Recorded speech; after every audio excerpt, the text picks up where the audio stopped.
Everyone loves a good party, and I love nothing more than hosting one. The creative process from putting together the space and making a menu is such a joy. So this week we're gonna have a look at how we make our own perfect Pinterest parties.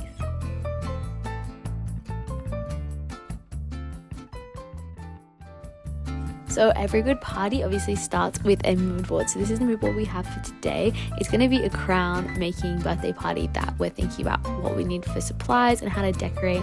And I'll be looking at how we can use like pulp products to achieve the look that we're going for, and just what we need. So for this birthday party, it would be that everyone gets to decorate and make their own crown with their name on it, and get to wear it and then take it home with them. So keeping it super colorful, super fun, whether it's actually a kid's birthday or a nostalgic adult's birthday, there might be some things in here for you. So I've actually had the privilege of being able to host a party like this for a birthday a couple of years ago. So these are photos from that, and it was so fun, but this is how I would do it again and what I would do to make it better. So first thing I would do is I'd pick out the colored papers that I want.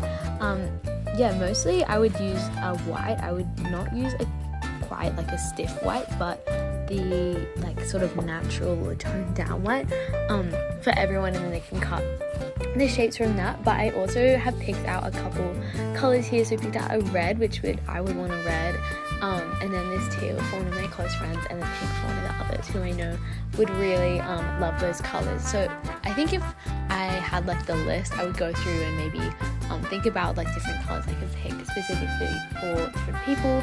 I also really like this navy and this grey. I think they're really fun as a more muted version of them. But I would pick all my colors out first.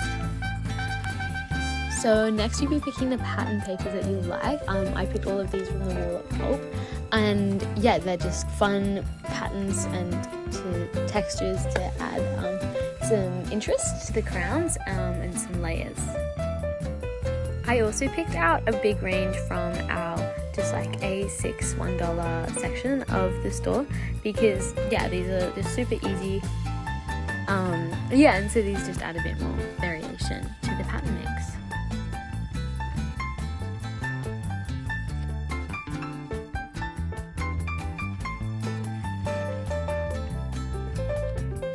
So next you're going to be picking out your ribbons. So firstly you're going to pick out ribbons that are going to be holding the crown together. So those are anywhere between a 0.5 centimeter to a 1.5 centimeter width.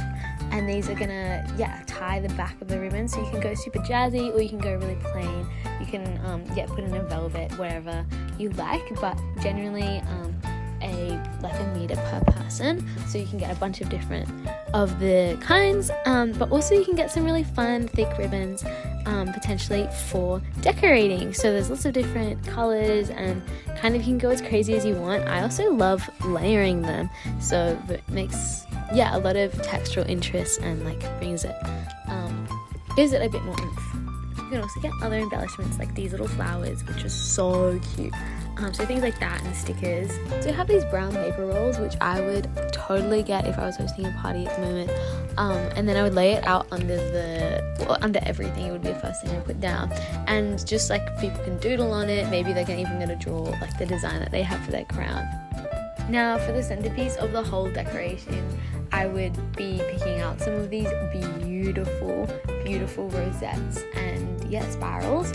I just think that would be absolutely divine as a center hanging thing from the ceiling. I just love it. The other thing I love to decorate with is streamers. It makes it it's so beautiful. We have these Merry packs in store right now, and the color scheme is perfect, so I would be using them. Candles. So we have 3 types in store at the moment. Firstly is these super beautiful long tall ones. I really like these, especially as a dinner party. I'd spread them out along the whole table and then be super colourful. Similarly is these curly ones, but the ones I'm going to choose are these star ones. I just think they're so fun, and it's just for on top of a cake in regards to the kind of party I was hosting. So I would choose these, and I think especially just the silver ones, so much fun, really cool. Also, if you're doing gift bags for your parties, there's a couple options here. So firstly, we have these like colored pen paper gift bags. They're so easy. It's also really good for wrapping things. Next is the wax bags. These are really nice. Finally is the glassine bags. So if you're doing flat things like flat takeaway, like party favors, this is ideal, and I think these look really cool, especially if there's something quite bright inside that you can see through. Finally, I did origami garlands when I was making decorations for this party last time, and I would absolutely do that again. I think they're so beautiful. So yeah, a couple options to pick from depending on the vibe you want to go for.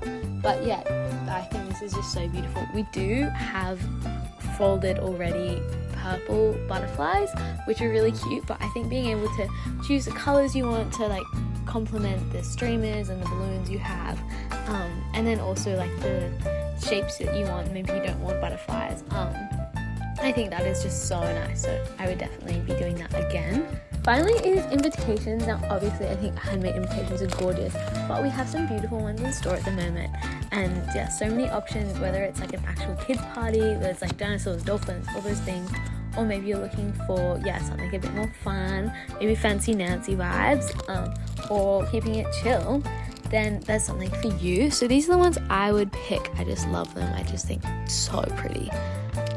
Napkins, I love these ones by Natalie Litt. I just think so gorgeous, perfect. That's everything. I hope if you're hosting a party, you have the best time and you love it, and it goes exactly as you want it to. Bye!